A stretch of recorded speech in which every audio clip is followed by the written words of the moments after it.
Bem-vindo à entrevista Sem Mais, Presidente Frederico Rosa. Obrigado por nos receber nesta bonita cidade, neste concelho com tantas potencialidades. Nós vamos passar em revista, digamos, alguns dos principais dossiês da gestão do seu primeiro mandato, confirmar se a nossa conversa de há 4 anos atrás se confirma do ponto de vista das suas perspectivas, dos investimentos que queria realizar e do rumo que o concelho está a ser conduzido pelas suas mãos e pela sua equipa, mas antes vamos perceber um pouco melhor sobre quem é Frederico Rosa e a sua ligação umbilical ao Barreiro, terra onde julgo ter nascido.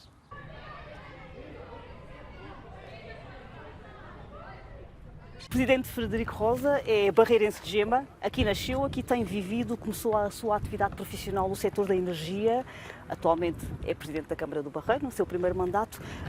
Que conhecimentos é que transpôs deste setor e da restante atividade profissional que teve antes de ser autarca? Olha, dizer-te, o maior conhecimento que eu transpus não foi do setor da energia, porque eu venho da gestão, a empresa era de energias renováveis, mas o maior ensinamento aí foi criar um projeto raiz. Mas mais importante do que criar o projeto de raiz e do que o ensinamento da empresa, deixa-me dizer que foi o ensinamento que eu recebi no desporto na vida toda, no Barreiro.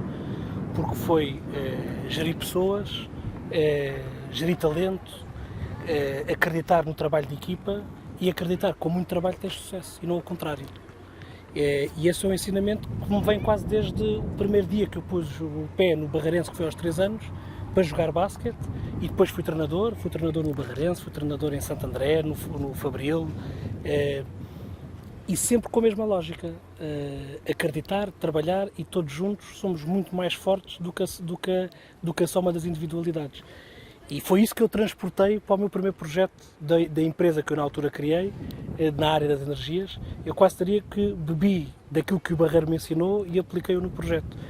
E ao fim e ao cabo é aquilo que eu também trouxe para a Câmara. E é o que tem aplicado ao longo destes últimos 4 anos. Uma grande equipa, muito trabalho, objetivos bem definidos e depois capacidade de concretizar, que é ir ganhando estas metas volantes para um Barreiro melhor e mais renovado, que eu diria que é o sucesso final, que estamos longe de lá chegar, porque vai demorar ainda mais uns aninhos, mas os princípios são os mesmos, são os princípios que são fundacionais e esses aprendi-os no Barreiro.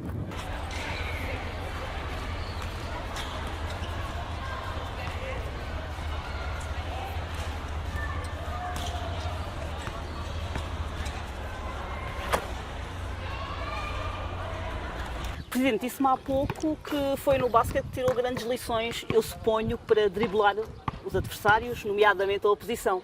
Olha, o que o basquete me ensinou é que mais importante do que driblar, ao fim do dia, é importante marcar e ganhar o jogo. Por isso, a minha especialidade continua a ser, mais do que dribles e truques, isso deixo para outros, é de marcar cesto. Quer ver na prática? Quer ver na prática? Então vamos a isso.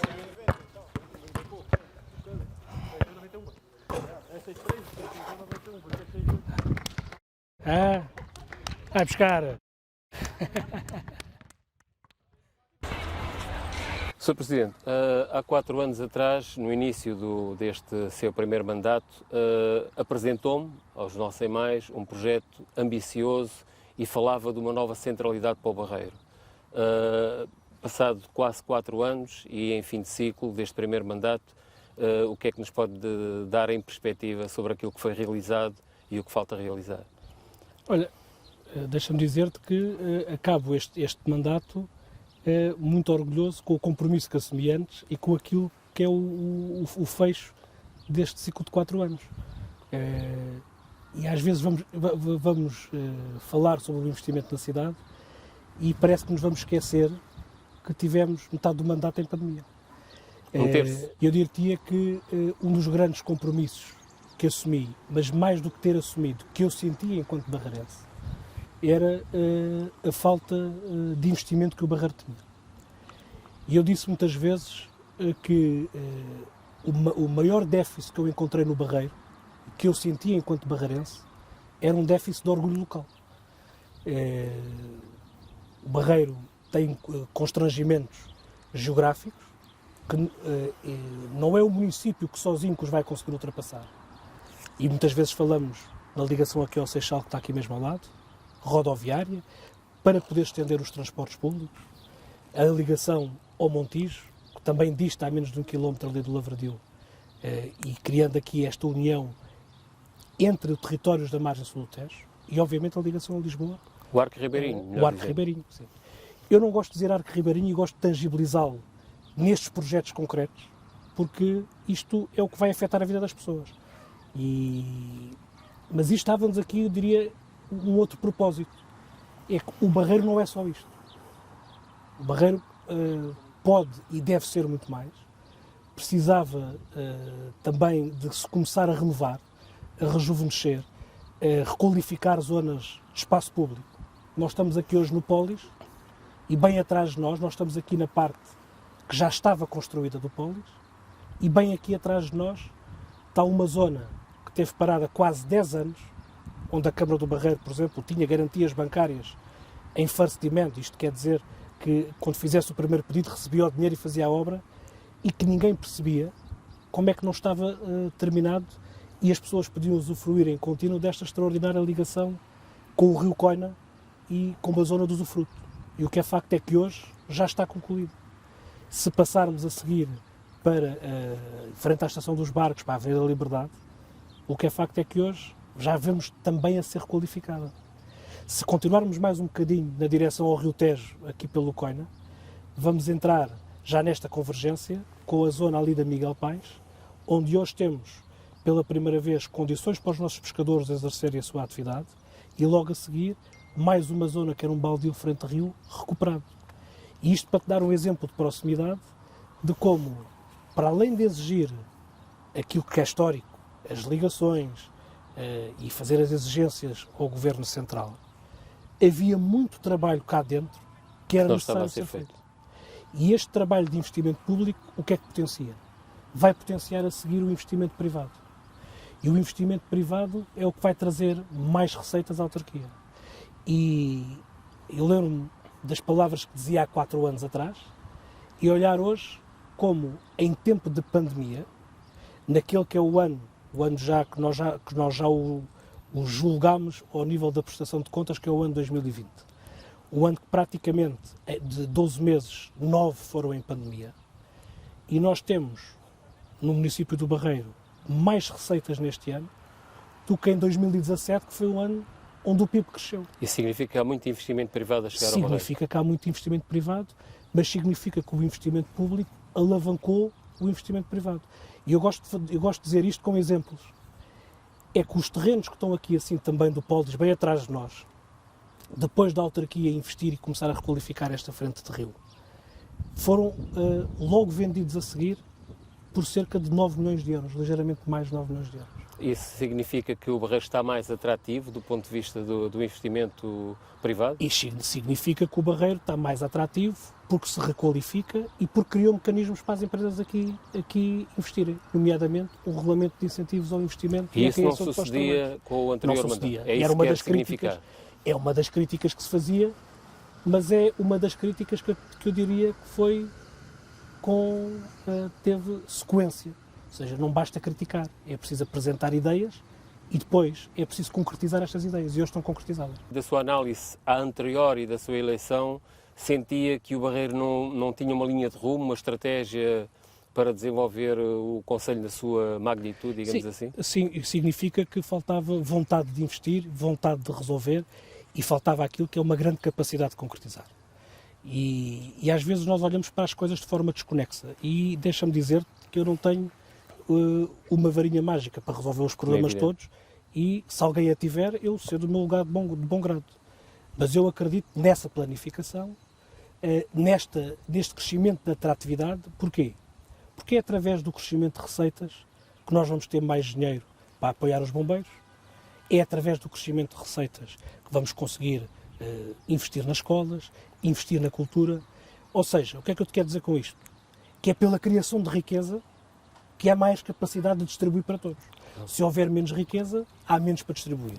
Se conseguimos criar no nosso concelho uma maior capacidade de atração, dando à autarquia o sinal, investindo no espaço público, mas permitindo às empresas que querem cá investir estas condições, então estamos a criar mais receitas e estamos a distribuir mais riqueza. E por isso hoje os clubes têm mais verbas a ser distribuídas, há mais verba para a cultura, mas isso não nasce só porque a gente quer muito. Nasce porque há ferramentas que foram colocadas, que foram concretizadas, há investimento que foi concretizado, não foi apenas anunciado. Ao longo dos 4 anos de mandato, foi algo que eu também fiz questão sempre de dizer, que não havia obras para se guardar para o último ano de eleições. Desde o primeiro dia até o último dia vão haver obras. Estamos a falar de valores de investimento por parte da Câmara, nomeadamente de fundos comunitários. Estamos a falar, eu diria, de vários milhões de euros. Vários milhões de euros. Não só dos fundos que já estavam protocolados e alguns que tivemos que os mudar para conseguir concretizar, mas, por exemplo, lembro-me de outros que já nós ganhamos, pelo menos, e vou-te dizer de cabeça, 2 pacotes do Fundo Ambiental, que fazem acima de 1.200.000, 1.300.000 euros, para requalificar as zonas do Barreiro. Nós fomos atrás desse investimento. Ainda há pouco tempo tivemos a notícia daqueles fundos da APA, através do REACT, para requalificação, fundos que vão ser para 100% da obra, que nós temos que correr atrás. Mas corremos atrás com o quê? Com um grau de maturidade grande ao nível do projeto e da capacidade de concretizar. E isso também gera confiança do lado de lá. Gera confiança, por exemplo, ali na Doca Seca, nas condições dos pescadores, que fomos pedir ao Mar 2020, não estava previsto, e fomos desbravando este caminho para arranjar fundos. Dá-nos muito prazer ter o anúncio da candidatura, mas dá-nos mais prazer depois trazer cá o responsável do Mar 2020, ou a Secretária de Estado das Pescas, ver onde é que o dinheiro deles foi emprego. E era uma área, especificamente no Barreiro, relativamente desprezada, a classe pescatória, digamos assim. Eu diria que era uma... Deixa-me não utilizar a palavra desprezada, mas deixa-me usar a palavra esquecida. Okay. E o que é facto é que pouca gente sabe que sai daqui, ao longo do ano, toneladas de peixe, basta aí ver a época da corvina, que são registados ou em Setúbal, ou na Costa, ou em Sesimbra, e hoje com o posto que temos aqui é a atividade económica do Barreiro. Com condições para os barcos chegarem, com câmara frigorífica, com máquina de gelo. Ou seja, há um rumo. Este processo de criar condições de acesso ao rio, mesmo para a atividade lúdica, está longe de estar concluído. Mas há um rumo e há confiança na capacidade de concretizar, porque a demonstramos. Claro. Eu acho que isso é que foi o grande ganho. Eu queria retomar aqui a ideia do orgulho barreirense e queria que nos pudesse encaixar aqui a centralidade das artes, a cidade dos arquivos que tem sido aí muito notabilizada em termos nacionais, de que forma é que isto também ajuda, digamos, a colocar o Barreiro nesta frente de orgulho da cidade, perante coisas, clusters, pequenos nichos, que não existiam e que agora parece que estão a fazer o seu caminho. Olha, eu tenho uma expressão que gosto muito, vou partilhá-la contigo e deixa-me dizer-te que é: o Barreiro é a terra da fábrica, mas já é a terra da fábrica antes de haver CUF, porque com a indústria moageira também era a fábrica dos biscoitos, que levava para os nossos navegadores que iam descobrir as outras terras, nomeadamente para o Brasil. Por isso sempre este fabricado no Barreiro sempre esteve muito presente. E uma expressão que eu gosto muito de usar, que era a que eu estava a trazer aqui a partilhar contigo, é que nós sempre fomos uma linha de montagem, mas sempre produzimos talentos em série, nas mais diversas áreas. No desporto, aliás, como era muitas vezes apelidado nos jornais, era a carrinha do Barreiro, que levava ao Bento, o Carlos Manuel, nomeadamente para o Benfica, mas também nas artes e na cultura. E o Barreiro sempre teve esta personalidade muito vincada do que diz respeito à arte e à cultura, desde os tempos do movimento associativo, quando as pessoas vinham das suas terras para o Barreiro à procura de uma terra melhor. Sempre teve esta carga muito grande de personalidade vincada, e isto é um ativo que o Barreiro tem, que tem que ser alavancado.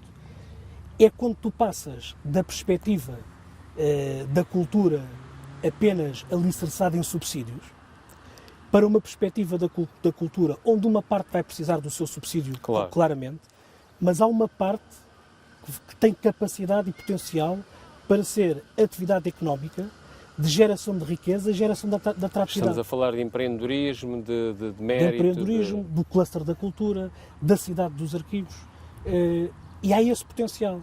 Agora, como é que tu fazes esta transição de a cultura que todos nós gostamos e que todos nós usufruímos, mas para a cultura como uma atividade económica e com caráter identitário. E fazes aumentando o nível de investimento. Já não estamos a falar, repara que eu vou-te dizer investimento e não vou-te falar subsídio. Certo. Vou-te usar a palavra investimento. Aumentando o investimento aos produtores culturais para poderem também eles ganhar uma maior capacitação e uma maior escala para te vincar esta atividade, mas já com a capacidade de atrair novas pessoas e da diferenciação do território. E no que está feito nessa área, o que é que está na Forge? Um dos últimos passos que agora ganha o corpo, mas vai ser preciso continuar a trabalhar, é o projeto Fábrica, que assinamos com a Baía do Tejo e tem também uma parceria forte com a Fundação Amélia de Melo. E também naquilo que já foi aprovado, quer em Câmara, quer em Assembleia Municipal, que é a Associação Barreiro 21, que eu diria que vai ser a Agência de Desenvolvimento Local, onde se vai ligar, por exemplo, a startup, mas vai ter também uma forte componente de ligação a este projeto e a este cluster cultural, e deixa-me dizer-te ao cluster económico-cultural, porque é isso que a gente quer, para captar apoios, para captar esta alavancagem necessária para te vincar esta atividade também como atividade económica. Nestes 4 anos ficou mais batido, ou ainda mais batido, aquela ideia, digamos, da cidade industrial. A cidade e o conceito está a libertar-se mais desse, eu diria quase que um estigma. Sim, eu diria que eu não me quero libertar do conceito Claro. da cidade-indústria. Porque isso é também um orgulho barreirense. É um orgulho. Eu quero me libertar do estigma das chaminés a deitarem a poluição cá para fora. Certo. É isto. Porque eu tenho orgulho da chaminé e tenho orgulho que ela já não tenha poluição no Barreiro. Por isso é que estamos a fazer um grande esforço no sentido ambiental. Sabes que eu às vezes tento fugir deste palavrão porque eles dizem tanta coisa e não aquelas coisas do queremos uma cidade mais verde, queremos...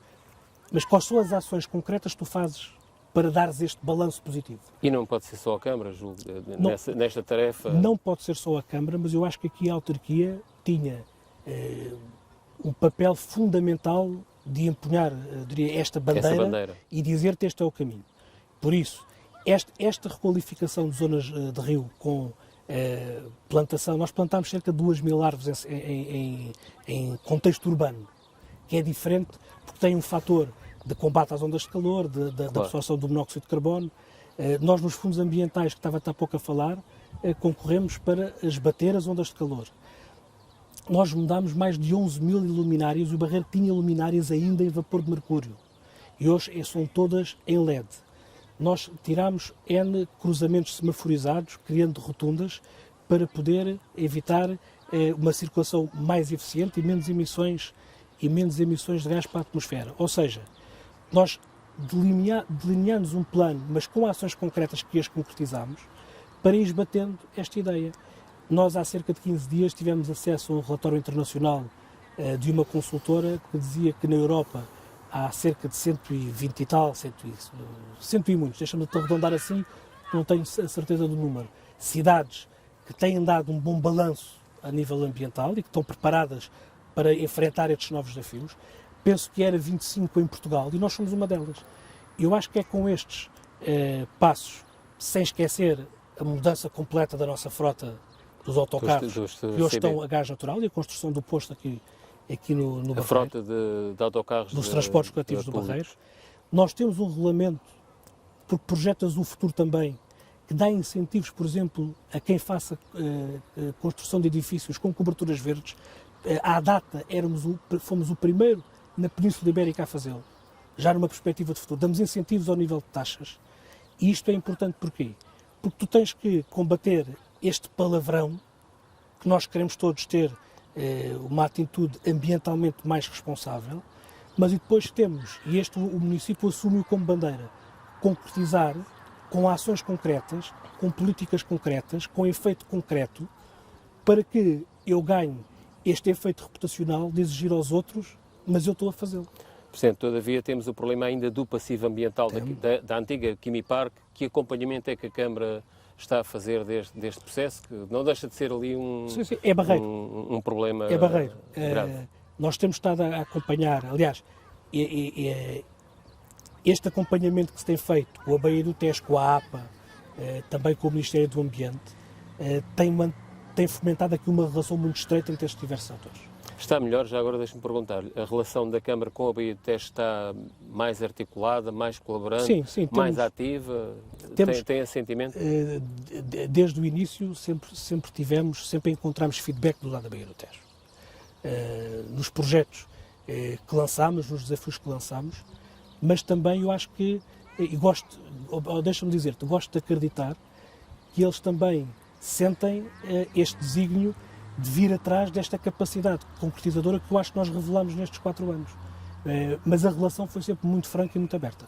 Da mesma forma que a CUF teve impacto no país todo, certo, os impactos ambientais que ficaram também são impactos que dizem respeito ao país. Claro. Não são apenas, ou seja, não se produz para um bem maior e o mal é local. Claro, e esta responsabilidade nacional eu acho que tem vindo a ser assumida com a alocação de fundos comunitários aqui para a Baía do Tejo. E então temos que continuar. Concorda com a estratégia de requalificação atual e projetada do ponto de vista futuro com o projeto da Lisbon South Bay para a Baía do Tejo?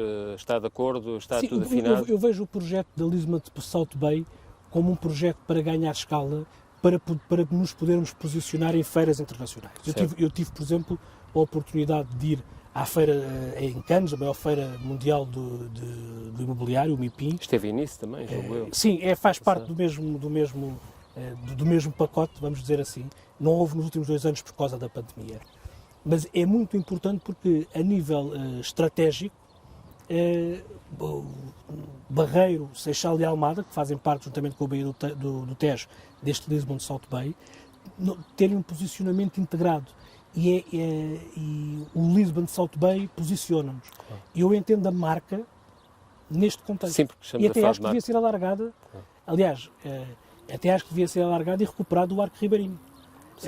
Mas eu vejo o Lisbon South Bay como o precursor de voltarmos a ter esta estratégia integrada aqui do Arco Ribeirinho. E admite-se uma forte zona residencial também ali ainda na Baía do Tejo ou não? Eu tenho mais dificuldade em olhar para aquilo que se falava há uns anos atrás do Arco Ribeirinho, o projeto do Arco Ribeirinho. Tinha a ver com e vou dizer porquê.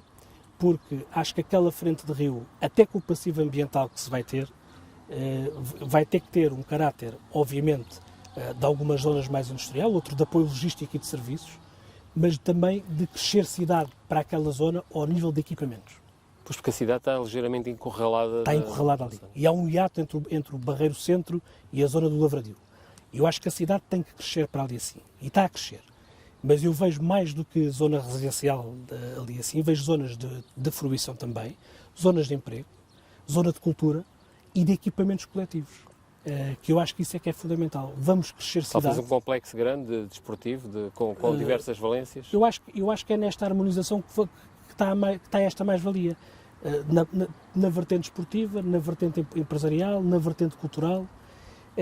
Eu diria quase fazendo ali um mix de uma nova atividade económica e atividade também sociocultural, mas eu diria que se me perguntasses se é ali que eu vejo habitação, não é ali que eu vejo habitação. O porquê da demora do projeto Supera aqui no Barreiro? O projeto foi, Supera, aliás, o primeiro a ser anunciado para a região de Setúbal, e Setúbal já tem um. Foi o primeiro a ser anunciado, não foi o primeiro a ser iniciado às obras. O projeto Supera, aliás, temos tido uma relação muito franca com os administradores, quer com a parte portuguesa, quer com a parte espanhola. E nós sabemos que eles, para abrirem, há 2 pontos, diria, que são fulcrais para abrirem o complexo. É no pós-verão e é nos inícios do ano. Eu diria que, tendencialmente, são aquelas alturas onde as pessoas resolvem ir ao ginásio. Claro. E o que é facto é que eles têm que fazer um período de contratação antes da abertura, têm que fazer a abertura aos sócios, e o que é facto é que com a pandemia também não ajudava. Setúbal estava quase prestes a abrir. E deslocalizaram ligeiramente o investimento, ou pelo menos o prazo de O prazo, sim, e eles querem casar também a finalização do investimento com o recrutamento e a abertura aos sócios com um destes momentos, claro. E eu diria agora para início do ano. Então é um projeto que não está perdido, está protocolado? De todo. Este crescimento que falámos para a zona mais industrial do Barreiro, que ainda assim são quase 200 de empresas que estão ali, pequenas e médias empresas, pode de certa maneira concorrer para resolver o problema demográfico do Barreiro, que não tem crescido de forma exponencial? Porque as cidades precisam de gente, não é, Presidente? Pode, mas sabes que o problema demográfico, eu indico-te aqui assim 3 problemas. Um tem a ver com a perda de população, que já se arrasta há muitas décadas. Claro. Outra tem a ver com o envelhecimento da população. E outro tem a ver com a perda de qualificações da população. Eu diria que estes 3 problemas são diferentes faces do mesmo problema e não há uma bala de prata que vai resolver todos os problemas. Onde é que eu acho, e acho que estamos a conseguir dar passos neste sentido, para inverter esta tendência? Não é uma tendência de inversão rápida. Primeiro, nós precisamos de ter habitação no Barreiro com qualidade e recuperar a habitação existente. Nós temos que ter oferta para todos os segmentos. Para um segmento mais alto, para um segmento médio, para um segmento mais baixo e aumentar depois quer a habitação social, quer aquilo que eu acho que vai ser um grande desígnio nacional, e nós no Barreiro já estamos preparados e com projetos para o enfrentar, que tem a ver com a habitação a custos acessíveis ou controlados. Porquê? Porque vai possibilitar que as pessoas mais jovens possam fazer a transição da casa dos pais para uma vida autónoma e fixarem-se aqui. Fixadas na sua cidade. E nós já temos terrenos municipais e estamos a trabalhar já nesse sentido, porque este vai ser um dos desígnios do PRR e, mais uma vez, se há coisa que nós demonstramos é a capacidade de concretizar, e este é um dos grandes desígnios que vamos concretizar. E retendo a população mais nova, o que é que nós sabemos? Sabemos que a população mais nova é também aquela que hoje, historicamente em Portugal, tem mais qualificações. Claro. E vamos rejuvenescer a população e aumentar a massa crítica no nosso concelho, com uma oferta para todos. Portanto, isso agora só para o próximo mandato, porque estamos a dois meses do fecho deste primeiro ciclo. Não é? Mas estamos a trabalhar já nos projetos para estarmos aptos a lançar logo concursos assim que vier esses fundos. Mas deixa-me referir-te mais uma coisa que é importante, e nós estamos aqui num espaço privilegiado para isto, que é a qualidade de vida. Quando nós investimos estas zonas de frente de rio, quando nós investimos na melhoria da circulação automóvel, quando nós recuperamos zonas para podermos usufruir, também estamos a dar às pessoas mais qualidade de vida. Há bocado não abordámos em rigor as 2 travessias. Qual é o ponto de situação em relação às travessias Seixal e Montijo? Isso é um projeto sonhador de alguma forma ou é concretizável? Eu acho que é um projeto concretizável, acho que tem que ser concretizado, e ele sempre esteve enquadrado no aeroporto do Montijo, como sabes, mas eu diria de outra forma. Ele tem que ser enquadrado como ligações imperiosas para gerar daqui assim uma rede com escala de mobilidade e transportes públicos entre os concelhos do Arco Ribeirinho. Claro. Por isso, com o aeroporto ou sem aeroporto, se nós queremos realmente assumir o transporte público como um desígnio, e temos assumido nos últimos anos, eu diria a nível nacional, a área metropolitana tem dado um exemplo com a introdução do PASS, que depois se alastrou. Passo navegante. Mas se o queremos assumir como um desígnio, nós temos que criar as ligações na margem sul do Tejo, não apenas pensadas para ir para Lisboa e para regressar a Lisboa, mas para nos ligar entre nós. Mas para perceber melhor a sua ideia, dependem muito do aeroporto ou não?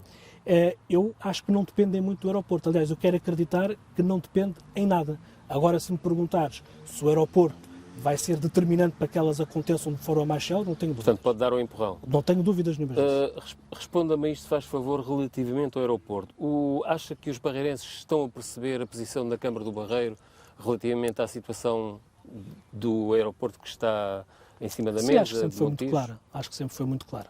Uma vez que tem efeitos aqui, nomeadamente os efeitos de ruído. Tem os efeitos positivos e negativos. É o que eu digo sempre. Nós, quer para o aeroporto, quer para o terminal de contentores, certo, nós sempre tivemos uma posição de princípio. O que diz respeito à parte ambiental, e nomeadamente do parecer da Agência Portuguesa do Ambiente, aos técnicos caberão. E nós temos que observar, do ponto de vista dos impactos negativos e positivos, aquilo que de bom nos pode trazer. E há uma coisa que eu sempre disse e sempre referi, e atenção que estou a falar, a posição da Câmara é a posição votada pelo Executivo, e eu estou a ir mais além porque estou a falar da minha perspectiva também. Porque a posição da Câmara é muito clara. Foi votada em reunião de Câmara, foi votado em Assembleia Municipal, já vieram N documentos contra o aeroporto, nomeadamente em Assembleia Municipal, são sempre chumbados em Assembleia Municipal, quer dizer que não é uma posição sequer do Partido Socialista apenas, porque nós não temos a maioria nos dois órgãos, por isso essa é a posição da Câmara e da Assembleia Municipal. E a opção Alcochete, de certa maneira, só porque não está em análise, porque não era uma opção viável? Nós estamos a falar aqui de uma posição mais partidária, porque ela está dividida? Quem defende Montijo são os autarcas do PS, quem defende Alcochete são os autarcas da CDU. Eu não faço essa leitura. Queria perceber exatamente Eu não faço essa leitura e vou dizer porquê. Porque todos nós nos lembramos, por exemplo, falaste de Montijo, quando entrávamos no Montijo, do grande outdoor do PSD a dizer aeroporto para o Montijo já. Não é? E o PSD aqui no Barreiro foi muito coerente com essa posição, deixa-me dizer-te também.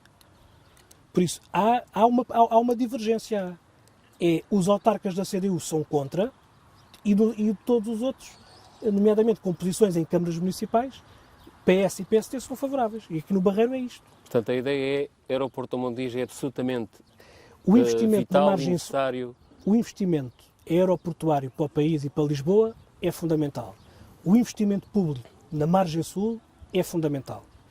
Mas nós não podemos querer ter investimento, desenvolvimento, criação de postos de trabalho e fixação de empresas, não é? E depois, quando vêm estas grandes infraestruturas, dizer-me que afinal não é que nós queremos cá. Claro. Tu há pouco fizeste uma questão que eu não queria fugir dela, aeroporto de Alcochete. Nós debruçámos agora sobre o aeroporto do Montijo. Se quando chegar à altura de nos debruçar... Eu disse que não estava em análise, portanto é natural que não tivesse uma opção sobre ele. Mas eu não tenho dúvidas que o aeroporto no Montijo pode ter os efeitos do ruído a sentir-se mais sobre o Barreiro, mas os efeitos positivos que vai ter sobre o investimento, a criação de postos de trabalho e a economia do Barreiro são muito mais positivos que se forem deslocados a Alcochete. Ficou clara essa posição.